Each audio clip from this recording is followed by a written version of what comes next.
All right, so today we're going to jump into a really cool framework for education from Dr. Kurt Love's work, Creating Thriving Classrooms. We're going to focus in on the very first part, which is honestly maybe the most important piece of the puzzle, the extended inquiry phase. So let's kick things off with a pretty big question. Most of us probably remember the traditional classroom, right? The teacher has the answers, and our job is to absorb them. But what if we just flipped that whole model on its head?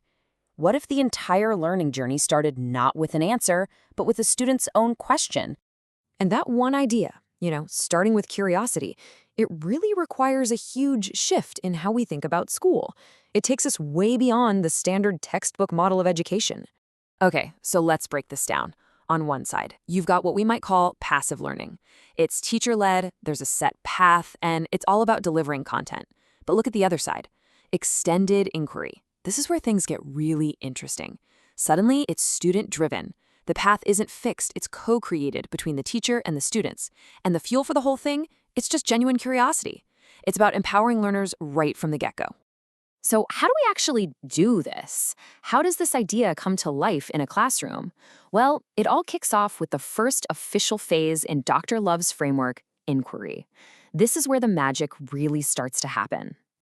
Now, the source material defines this extended inquiry phase as the bedrock for everything that comes after. See, its purpose isn't just to dump facts into students' brains, it's to build the skills of deep questioning, critical thinking, and, there's that word again, curiosity. It's like building the engine for learning, not just filling up the gas tank. So what's the game plan here? Well, this phase has three really clear goals. First, ignite curiosity. How do we get students to genuinely wonder about stuff? Second, build relevance. How do we make learning actually matter to them and their lives? And third, open up space for them to go out and explore on their own terms. But, it's one thing to have goals. It's another thing to actually reach them. And that's where this practical toolkit for curiosity comes in. Let's take a look at just a few of the really creative methods that are designed to make this reality. All right, first up, we've got the alien researcher. And I gotta say, I love this one. It sounds kind of playful, right? But it is an incredibly powerful way to completely shift your perspective. And this quote just nails the whole concept. Just imagine for a second, you're an alien. You've just landed on Earth. Suddenly, the most normal human things, like going to school or waiting in line for coffee, they become totally bizarre and fascinating. Why do the humans do this? Just by pretending, you're forced to question everything. So here's how you'd actually run it. You pick a totally normal activity, like attending school. Then you just relentlessly start asking why, like you have no idea what's going on. Why do all the small humans sit in these neat little rows? Why does a loud noise signal when it's time to stop learning? You write all this stuff down, and all of a sudden you're analyzing the system itself, not just going along with it. So if the alien researcher is all about looking at the world around us with fresh eyes, this next one, well, it asks us to look inward. It's called Cop in the Head, and it actually comes from a practice called Theater of the Oppressed, which uses performance to explore some really deep social issues. This is all about making the invisible visible. I mean, we all have that little voice in our head, right? The one that tells us not to speak up or not to take a risk because we might fail. This method is designed to bring those cops in our heads out into the open so we can understand where they came from. So the way this plays out is pretty interesting. Someone will freeze in a pose that shows hesitation, like maybe they're about to raise their hand, but they're too scared. Then the other students start to voice the cop thoughts that might be holding them back. Things like, what if I'm wrong? Or everyone's going to think that's a dumb question. And finally, the whole group talks about it. Where do those voices come from? It's such a powerful way to build self-awareness and create a space that feels safe enough for real learning.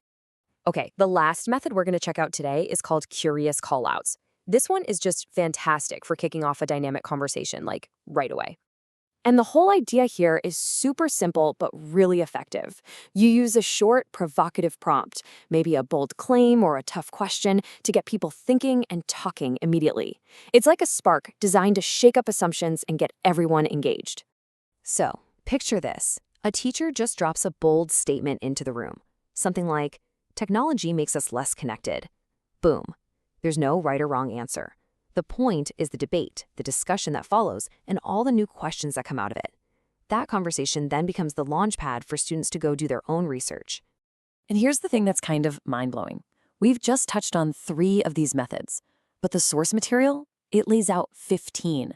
15 different creative methods just for this one single phase. It's a seriously rich toolkit, all designed to spark curiosity in all sorts of different ways. So, with all these tools, what are we really building towards? What's the big idea here? It all comes together to create this really powerful shift in how a student sees their own role in education.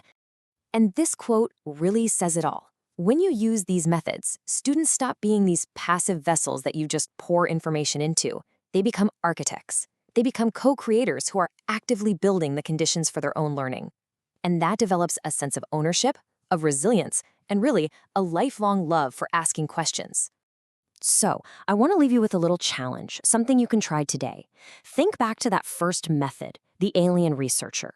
What's one totally normal, everyday thing in your life, your morning commute, a meeting at work, how you make dinner, that you could look at with an alien researcher's eyes? What might you see?